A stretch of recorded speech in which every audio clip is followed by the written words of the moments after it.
Primeiro, obrigado, Spaca e Flávio, pelo convite, pela parceria. Pessoal que está online aí, pela paciência de estar até essa hora aí com a gente. É muita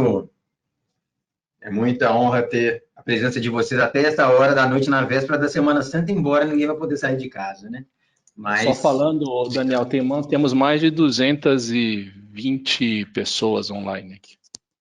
não, isso aqui dá inveja para qualquer auditório, né? É realmente uma audiência muito grande. Obrigado mesmo aí pela oportunidade, pessoal. Bom, falar um pouco do que a gente tem visto na real aí, na prática, sobre a IoT. Sem mais delongas, vamos começar aqui em tempo. Só rapidinho sobre a American Tower, eu acho que nessa altura a gente já está mais conhecido um pouco, mas eu sempre perco um tempo falando disso, porque a gente não era tão conhecido assim antes desse tema de internet das coisas. Então, a American Tower, uma empresa de compartilhamento de infraestrutura americana, a maior do mundo, e temos sites pelo mundo inteiro, e aqui no Brasil temos um terço dos sites de telecomunicações fornecendo sites para as operadoras, né? Fazendo isso em 17 países, praticamente todos os continentes a gente está presente, Brasil sendo a nossa segunda maior operação, então temos um carinho grande pelo país, né? E aí sempre no modelo de compartilhamento de infraestrutura, seja topo de prédio, seja torre, sistema indoor de cobertura e mais recentemente fibra ótica e também internet das coisas, né?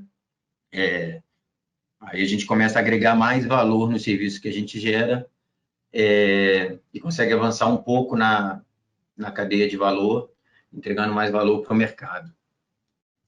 A gente até brinca que a gente chegou nessa economia de compartilhamento antes do Uber, né? E aí agora está todo mundo falando disso, mas a gente está aí desde 95 fazendo isso.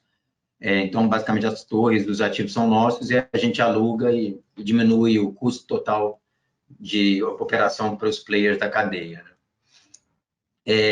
Então, já pegando carona em algumas coisas que alguns colegas falaram, e aí eu já vou me permitir discordar do colega Paulo, que falou antes de mim pela primeira vez. 5G é muito legal, 5G é muito promissor e vai possibilitar realmente uma revolução grande aí em internet das coisas, mas o primeiro recado que eu tenho é que a internet das coisas já está acontecendo, é real, a gente já está vendo isso há algum tempo acontecendo no Brasil, acelerou bastante nos últimos anos e a gente teve a oportunidade de ver isso e participar de camarote. E parte do que a gente viu, né, nesse mercado foi que não tem uma tecnologia que domina, né? Até mesmo quando tiver o 5G, ele não é a resposta para todas as perguntas, né? E aí a gente, assim, obviamente a gente não tem nada contra o 5G, muito antes pelo contrário, porque sempre vai estar em cima das nossas torres também, então a gente é feliz com o 5G também. Mas o que a gente viu é que em IoT você vai precisar de diferentes tecnologias, a gente já falou um pouco disso hoje, a gente já teve algumas palestras bem boas sobre isso, e a gente viu que existia bastante espaço para a tecnologia LoRa aqui no Brasil, né? Então, LoRa, com toda a tecnologia de LPWA, né, de low power, ele é baixo consumo de energia, é bidirecional, você consegue tanto ler o dispositivo quanto atuar em cima dele, muita resistência a jammer, a gente vai falar de tudo isso de uma forma mais prática para frente, mas o legal do LoRa é que ele é uma tecnologia bem consolidada, de uma forma geral, no mundo. Hoje você tem 143 países com redes LoRa, 133 operadoras operando LoRa, entre elas algumas das maiores da Europa, que têm espectro licenciado e que operam ou vão operar com 5G, né? Então, a complementariedade de rede já está aí provada, algumas dessas operadoras pagaram bilhões de euros nos respectivos espectros e estão lá operando LoRa, né? A gente observou em 2017, quando a gente começou a estudar o mercado de IoT, que o Brasil merecia ter a rede LoRa aqui, merecia ter essa tecnologia disponível para o mercado, numa oferta que fosse robusta e ampla, no nível que o país merece, né? Então, pensamos um pouco, estudamos, estivemos falando com todas essas empresas, aprendemos bastante e resolvemos que a gente ia digitalizar as nossas torres, né? Então, a gente tem 19 mil torres, começamos em 2017 a cobrir o Brasil com LoRa, ainda em caráter de piloto, lançamos em 2018, estamos aí com um ano e meio de operação comercial e, com felicidade, aí comemoramos ano passado a marca de quase 2 bilhões de mensagens trafegadas na nossa rede. É um número assim, bem emblemático e que bota o Brasil entre as maiores operações IoT LoRa do mundo. É um motivo de orgulho. A Mercantile não é uma empresa de tecnologia no seu DNA, então a gente procurou uma referência de tecnologia para trabalhar com a gente, então a Evernet é nosso parceiro tecnológico nessa empreitada, é uma referência aí em LoRa no mundo, e está com a gente aqui habilitando essa rede LoRa aqui no Brasil, para que a gente possa oferecer ela para o mercado e possibilitar que o Brasil desfrute dessa tecnologia, né? Temos parceiras, tanto operadoras quanto distribuidores, que endereçam o mercado, acho que eles já fazem isso super bem e agora eles têm a chance de trabalhar com mais uma tecnologia. E a gente tem visto resultados bem positivos, a gente vai falar um pouco mais desses players aqui para frente. E não existe IoT sem ecossistema, né? Então, a gente vai falar um pouco do IoT Open Labs, mas hoje a gente já tem um orgulho de ter um ecossistema super amplo no Brasil também, não era uma coisa que a gente tinha. Também bastante positivo o trabalho da Evernet fazendo a curadoria de soluções, certificação. Um trabalho muito interessante, a gente vai mostrar essas soluções agora. E o foco sempre na geração do negócio e sempre voltado para escala, né? Esse negócio tem que ser sobre escala. Não existe IoT que não seja sobre escala. Falando um pouco dos nossos parceiros distribuidores, né? Hoje a gente opera com a Core, a TCTech, Dendron e NLT, todos eles já players do mercado de telecom, com alguma tradição, todos eles. E é legal que você começa a ter tanto brokers, né, quanto distribuidores, e a NLT, por exemplo, uma full MVNO da Vivo, quer dizer, com toda uma estrutura de operadora, pegando uma tecnologia como LoRa para complementar o portfólio deles, a exemplo de todos aqui, a TCTech, por exemplo, trabalha inclusive com satélite. Então, a gente vê que essa tecnologia, essa oferta foi muito bem recebida pelo mercado e todos esses distribuidores já estão com negócios abertos no Brasil. Falando de um pouco de cobertura, né, eu acho que é um tema que sempre surge, né, está dando um probleminha aqui no meu computador, mas eu acho que vocês ainda estão vendo, né. Bom, falando um pouco aqui de cobertura, a gente, hoje, aqui do lado direito é onde a gente já está, tá? Então são mais de 260 cidades, 60% do PIB, 100 milhões de pessoas. Do lado esquerdo, basicamente, onde a gente tem torre. Então, assim, a gente realmente acha que esse tema de cobertura não é um tema tão preocupante, porque não tem grandes desafios, né, em cobrir de uma forma geral. Lógico que lugares remotos e tal tem seus desafios específicos, e a gente entende, inclusive, tem modelos para endereçar isso. Essa é a nossa cobertura da rede pública que a gente fala, né? Então, a gente já está presente de uma forma bem ampla no país e ainda tem bastante espaço para expandir. E, além do modelo de cobertura desse tipo, a gente tem a cobertura que a gente chama de cobertura estendida, né? Então, a gente permite aos nossos clientes adquirir gateways e colocar e expandir a nossa cobertura em lugares onde ele tiver necessidade, como subsolos, fazendas, plataformas de petróleo, lugares remotos, indústrias. E a gente entende que esses volumes demandam essa flexibilidade. Então, a gente entendeu isso e hoje a gente atua também com essa flexibilidade para os nossos clientes. Falando um pouquinho do tema do IoT Open Labs, né, que eu tinha mencionado logo antes, desde o início a gente percebeu que tão importante quanto a rede era o ecossistema, né? Então, unimos aí com a Evernet, com a Bandtech, pilar de educação, pilar de tecnologia. Então, temos a Mercantile Infraestrutura, Evernet forte em tecnologia, Bandtech forte em formação de capital humano, nessa tração de ecossistema, pensando sempre em gerar valor para a cadeia toda. A gente sempre vê todos aqueles players de ecossistema como uma série de células, né, moléculas, e a gente vê o IoT Open Labs como uma forma de aquecer esse negócio e do atrito ali entre as partes, né, do ecossistema, gerar negócios para a cadeia toda. Né? Falando isso de forma mais prática, né, até tenho aqui o prazer de mostrar um evento aqui da Bink, lá do Happy Hour, né, do Pizza and Beer da Bink aqui em cima. Isso aqui é o ecossistema em movimento. Assim, se alguém tem alguma dúvida de que o negócio, que a IoT está acontecendo no Brasil e que as pessoas estão se falando, se é uma plena quarta-feira à noite, a gente estava tendo esses eventos uma vez por mês, aí, infelizmente agora vai ter que ser online, né? Mas até voltar, mas são representantes do ecossistema. Embaixo, aqui, eventos de parceiros específicos, aqui no caso foi até a IBM.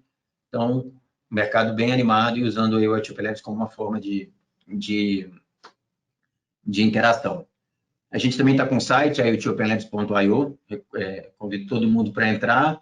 E entre umas coisas interessantes que tem lá é o catálogo de parceiros, né? Que é uma curadoria da Evronet, aí, que tem uma certificação também chamada Ethinks. Inclusive, eles vão dar um treinamento essa semana, um webinar sobre a certificação Ethinks. Quem quiser mais detalhes, entra no site do IoT Open Labs. É bem legal o que eles vão dizer sobre a certificação e o grau de maturidade que já está, o nível de teste e de quality assurance aqui no Brasil, nessa linha que a Evronet está promovendo.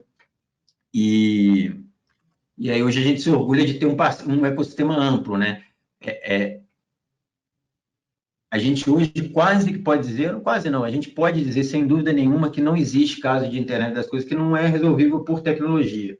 Pode ser a cadeia, pode ser o fechar o TCO, depois fazer a conta fechar, uma conta que faça sentido para todo mundo, pode ter N questões, mas por causa de tecnologia, a IoT não deixa de acontecer hoje. Então, tem rede, tem parceiros, tem ecossistema,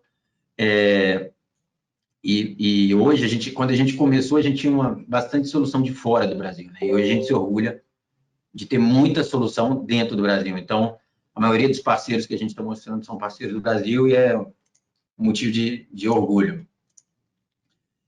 Continuando aqui, falando aqui mais da parte prática mesmo, né? Fora da parte que seria de ecossistema, né? Só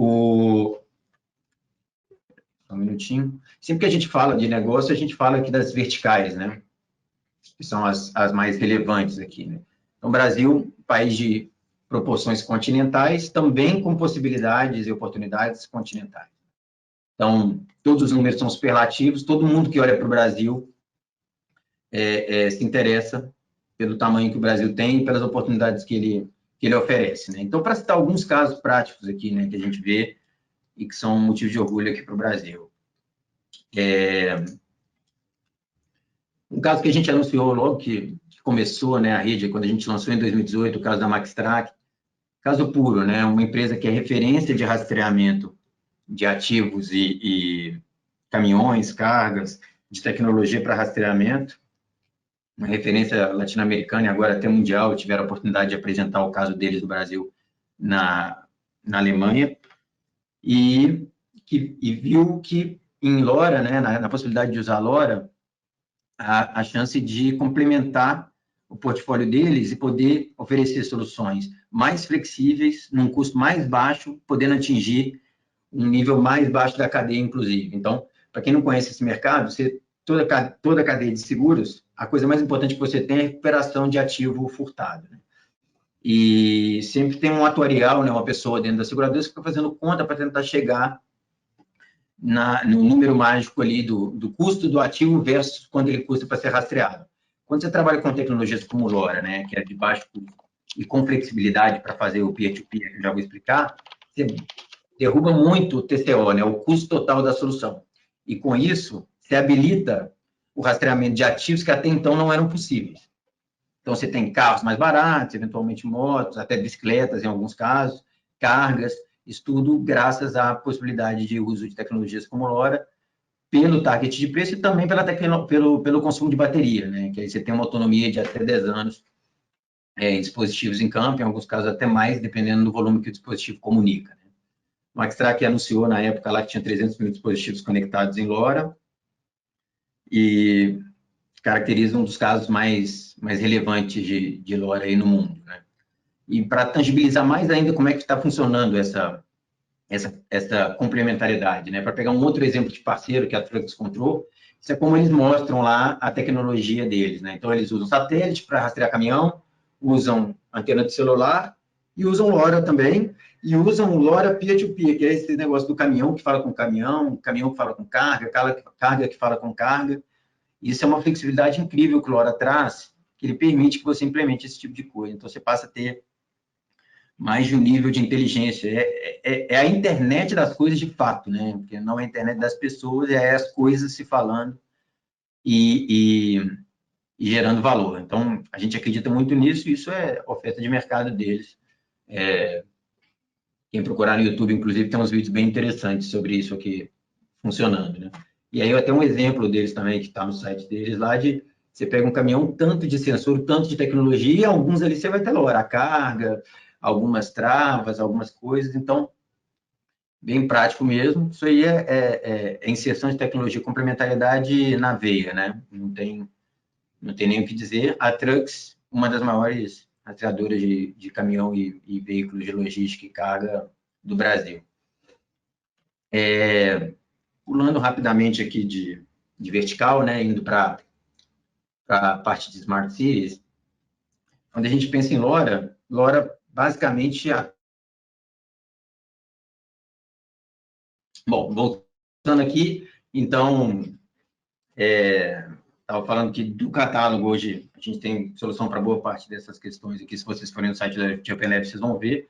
Então, para passar rápido aqui, não perder mais tempo, né? Então, dando exemplos, né? Que um exemplo dentro de cidade inteligente, por exemplo, de sensor de inundação da Prefeitura do Rio. Então, isso em cima da nossa rede lá, eles conseguem ver, por exemplo, o nível de lâmina de água e conseguem ver um alagamento antes que ele aconteça, né? Então, eles conseguem detectar um alagamento por uma aplicação de uma startup lá do Rio, que foi chamada pela prefeitura, chamada No, e ele consegue ver o nível de água na rua. Então, é uma solução bem legal e totalmente real, implementada aqui é o Largo do Catete, se não me engano, está funcionando lá no Rio. Para dar outro exemplo, um exemplo bem legal da NetSensor, lá do Carlos, né?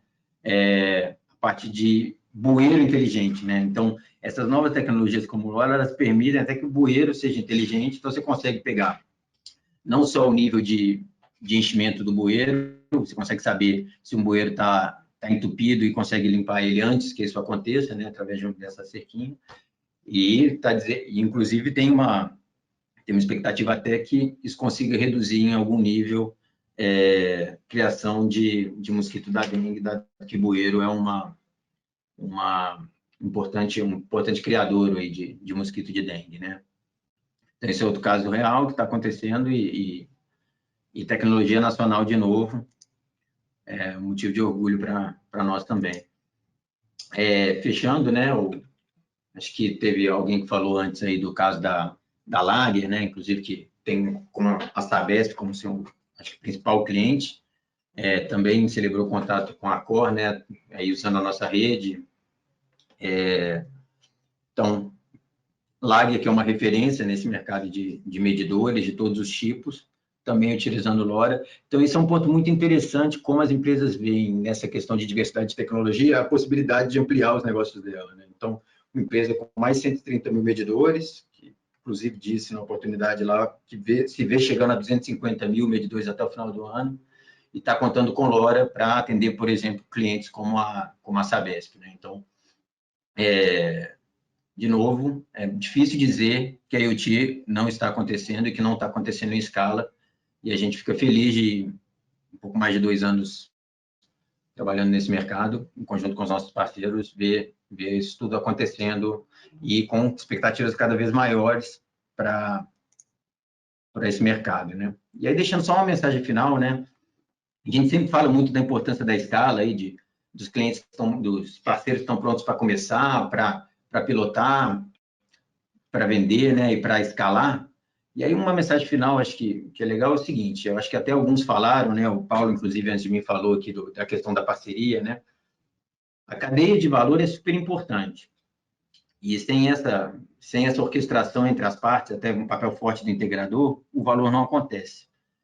E hoje o que a gente vê, até um trabalho que a gente tenta desenvolver muito na IoT Open Labs, é a parte de educação, justamente para responder as perguntas difíceis que acontecem no momento de escalar. Como a gente tem visto muitas empresas, também aí na parceria com a Evnet, no papel de habilitação tecnológica, a gente vê muito a dor que às vezes é para as empresas escalarem, né? E as perguntas que elas normalmente têm que responder. Então, a gente entende que o ecossistema próximo, né, interagindo e com a soma das partes, todo mundo tem mais chance de sair ganhando. Então, esse era o recado final que eu gostaria de deixar. Vou deixar aqui meus contatos também no final. E, Paulo, acho que a gente estourou o tempo aqui com esse negócio da minha queda, não tenho certeza, mas se tiver alguma pergunta para a gente endereçar agora, ou depois eu respondo de forma offline. Não estourou o tempo, foi muito bom, parabéns mais uma vez, Daniel, sempre a apresentação é bastante ilustrativa com relação à LoRa. Então, vamos deixar bem claro aí o pessoal que está me perguntando, Sabesp usa LoRa ou usa Sigfox? Usa os dois. A Sabesp é agnóstica. Aliás, a BINC também é agnóstica. E eu quero deixar bem claro que tanto a American Tower como a Avinet são, como todos esses casos que se apresentou, todos eles são filiados à BINC, o que demonstra que a BINC está fazendo o seu papel de mostrar para o mercado que esse ecossistema precisa estar se falando cada vez mais. Flávio, você quer tocar alguma pergunta? Quer ver alguma coisa? Eu acho que teve uma pergunta interessante aí, bem o perfil do Daniel, da apresentação dele, do João Dúlios. Daniel, o quanto a IoT no Brasil está deixando de ser algo maker / conceitual e virando produto? Que você é o cara aí que também pode falar isso.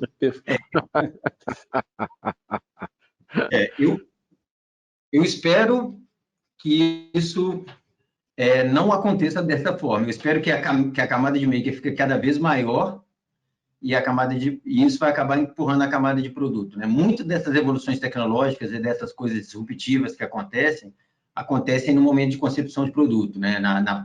No pré-produto, né? Na parte de maker mesmo, né?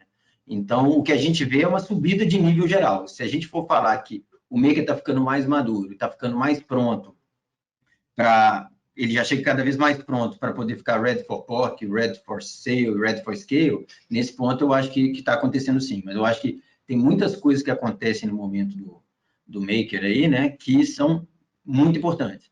Então, eu acho que é um processo evolutivo, e eu vou voltar ao convite, vai ter o webinar do IoT Open Labs aí, ministrado pelo IBRAS e pela Evernet durante essa próxima semana, e vai ser muito focado nessa parte de certificação e garantir que o negócio nasce certo e que caminho que ele tem que seguir, né, no início. Então, é mais uma chance de entender como nascer mais pronto, e logo você vai estar mais pronto para os próximos passos.